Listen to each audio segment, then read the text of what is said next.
Hey guys, welcome back to new blog. और आज के ब्लॉग में कुछ नया होने जा रहा है। सबसे पहले तो ये देखिए, एक सामान आ रहा है। एक नए सामान का स्वागत हो रहा है, एक दूसरे सामान का विदाई हो रही है। देखिए, मेरे पास छोटा फ्रिज था, इसको अब हटा रही हूँ और नया फ्रिज मंगवाया है। तो उस छोटे फ्रिज से काम नहीं चल रहा था। ये वैसे भी कम से कम 20-21 साल पुराना है, इसलिए अब नया डबल डोर का फ्रिज मंगवाया है। अभी मैंने पूरे घर की सफाई की है और अब ये फ्रिज आ गया, तो अभी दोबारा से सारा सामान अस्त व्यस्त हो जाएगा, दोबारा से सफाई करनी पड़ेगी। इसी बात की टेंशन हो रही है। फ्रिज आ गया, ये तो खुशी हो रही है, लेकिन अब ये दोबारा से सफाई मुझे ही करनी पड़ेगी। मेरी बहुत दिनों से इच्छा थी डबल डोर का फ्रिज लेने की। 2-3 साल हो गए। हर बार गर्मियों में यही सोचती हूँ कि इस फ्रिज को चेंज करूँगी और नया लूँगी, लेकिन ये फ्रिज मेरे पुराने वाला इतना मजबूत है कि इतने साल हो गया, कभी भी इसमें कोई खराबी आज तक नहीं आई। तो फिर सोचा कि जब ये सही ढंग से चल रहा है तो फिर रहने दो और चलने दो। इस चक्कर में 2-3 साल हो गए। अब की बार सोचा कि नहीं, अब तो लेना ही है, क्योंकि सामान मेरा पूरा आ नहीं पाता, छोटा है ये फ्रिज, तो अब की बार तो चेंज कर ही लेते हैं। तो ये है मेरा न्यू फ्रिज। फ्रेंड्स, बताना कैसा फ्रिज है, कलर कैसा लगा आपको। और ये देखिए, अब मेरे पूरे सफाई पर पानी फिर गया है और अब मेरे को दोबारा से सफाई करनी पड़ेगी। ये आज कुछ स्पेशली हो रही है, क्योंकि शाम को मेरे यहाँ पर कुछ प्रोग्राम है, वो भी दिखाऊंगी। और फिलहाल तो ये फ्रिज देखिए कैसा लग रहा है आपको। और बीच बीच में मेरे को तो खुशी है, क्योंकि मैंने कई सालों की इच्छा थी ये डबल डोर का फ्रिज लेने की, तो आज आ गया है। इस फ्रिज की अनबॉक्सिंग हो रही है और इसके सारे जो टेप हैं वो लगे हुए, सारे हटाएंगे तो गंदगी तो फैलेगी। अब भाई फैलेगी कोई बात नहीं, लेकिन दोबारा से सफाई करनी पड़ेगी। क्या है कि मेरी कई सालों की इच्छा थी डबल डोर का फ्रिज लेने की। आज मेरी इच्छा पूरी हुई है, लेकिन आज ही भी मेरे पास शाम को कुछ प्रोग्राम है, तो उसके लिए भी काम करना है। तो आज डबल काम फैल गया है। शाम को सत्संग करवाना है, इसलिए उसकी भी तैयारी चल रही है। पितृदेवता के लिए कपड़े मंगवाए हैं, वो उनका भी काम करना है। सारा जो सामान लाना ले जाना है। जब फ्रिज वाला ये टेप हटा रहा था, मैंने सोचा चल थोड़ी सी मदद मैं भी कर दूं, जल्दी से काम ख़त्म हो जाएगा। तो ये देखिए फ्रिज मेरा कैसा लग रहा है। शाम को सत्संग करवा रही हूँ, तो उसके लिए सामान बाज़ार से मंगवाना, कई काम करने हैं और बीच में फ्रिज का सांग फैल गया है। तो अब इसका ये देखिए, मेरा छोटा फ्रिज कहते हैं ना कि मजबूत जोड़, पुरानी चीज़ बहुत अच्छी चलती है, तो ये फ्रिज मेरा बहुत अच्छा चला है।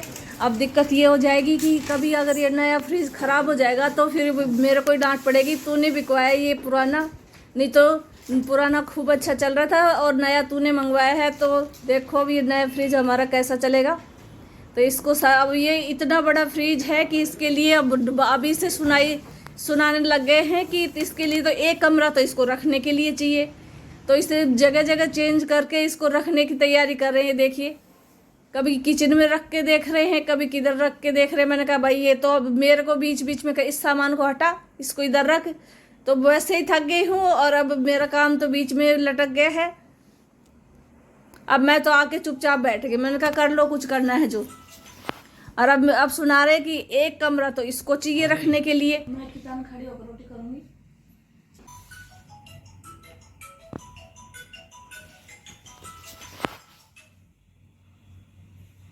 हाँ जी, मैं किचन खड़ी होकर रोटी करूंगी।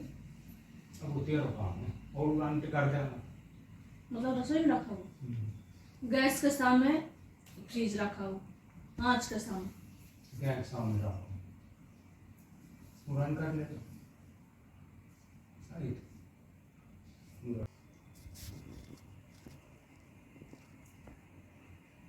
फ्रिज ना दो गाँव चाहिए।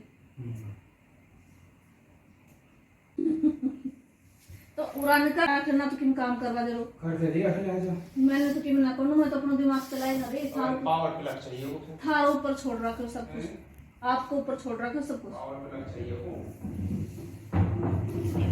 सारा अरे वो यार कर दे, वे मैं क्यों बुला रहा हूं? और के लाग जावा ना तो क्या करूं, नाचूंगा? सारी फोटो मुझे वे बताओ क्या करूं? क्या ये करना है जल्दी बोल। कि जाओ विद्या अब जब कर रही नहीं मामा अब बोल ना रहे हो काम के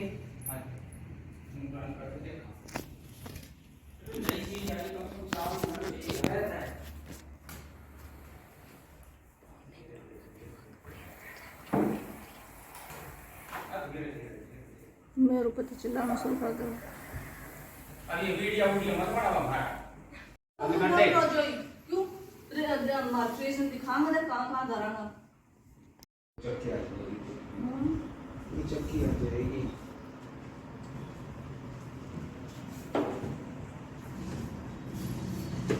तो देखो सामान कौन सा कहाँ रखो। ये तो सारी सब्जी की सारी सब्जी फूटे में धरने।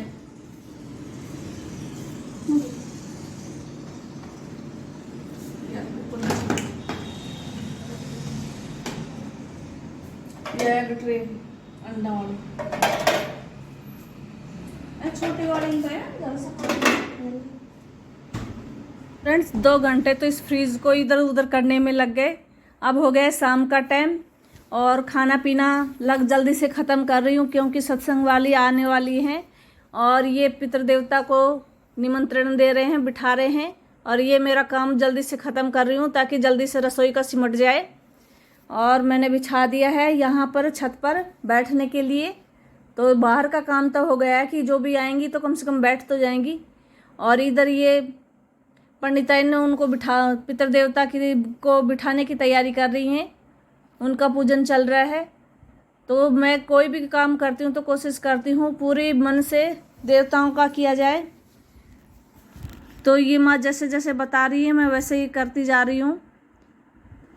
कल अमावस्या है तो एक दिन पहले ही पितृदेवता को निमंत्रण दिया जाता है और अगले दिन उनको खाना खिलाया जाता है और कपड़े पहनाए जाते हैं।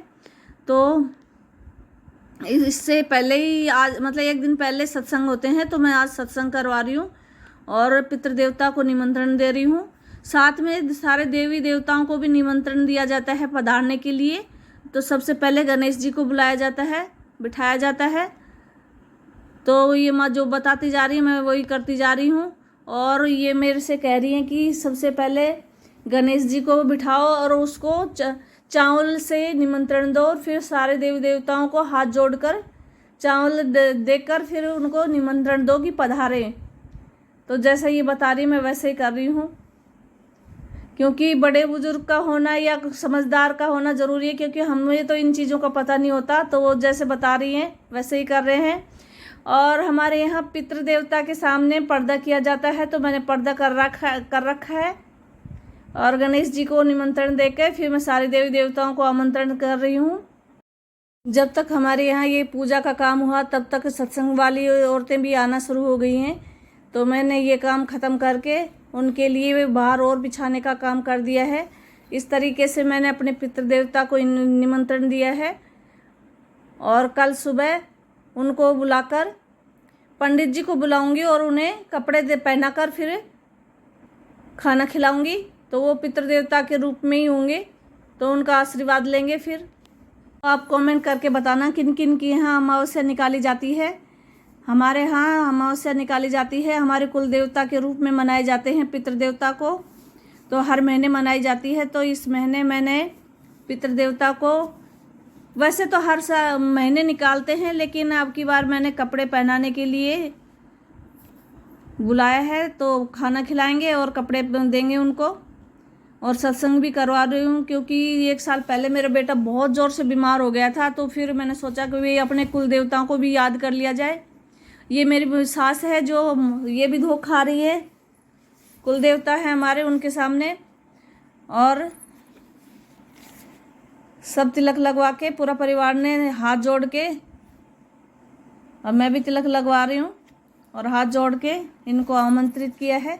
अब मैं बाकी का बाहर का काम कर लूँगी ताकि जो औरतें आ रही हैं उनको बैठने की व्यवस्था की जाए। और ये सुबह का टाइम हो गया है अब और सुबह मैं खाना बना रही हूँ क्योंकि अब मेरे को अमावस्या निकाल कर और फिर ब्राह्मण को खाना खिलाना है। तो मेरा हलवा बन रहा है, खीर मेरी साइड में बन रही है। बस जल्दी से अमावस्या निकाल कर खाना खिलाऊंगी क्योंकि इस समय सोमवार का दिन है और स्कूल कॉलेज वाले भी जाएंगे, तो जल्दी से जल्दी सारा काम ख़त्म करना है क्योंकि वो लेट हो जाएंगे। तो बेटी तो चली गई है, वो तो खाना भी नहीं लेके गई आज, और बाकी थोड़े हस्बैंड थोड़ा लेट जाएंगे ताकि पितृ देवता उनको जिमा के और फिर खाना खिला के आशीर्वाद लेके फिर जाएंगे। तो मैं इस तरीके से मैंने अपनी अमावस्या का पूजन किया और कुल देवता को खाना खिलाया और उनको कपड़े पहनाए। आपके यहाँ कैसे किया जाता है कृपया कमेंट करके ज़रूर बताइएगा। और ये हमारे ब्राह्मण देवता जिनको भोजन करवाया है, तो इनको भोजन करवाने के बाद फिर इनका आशीर्वाद लिया है।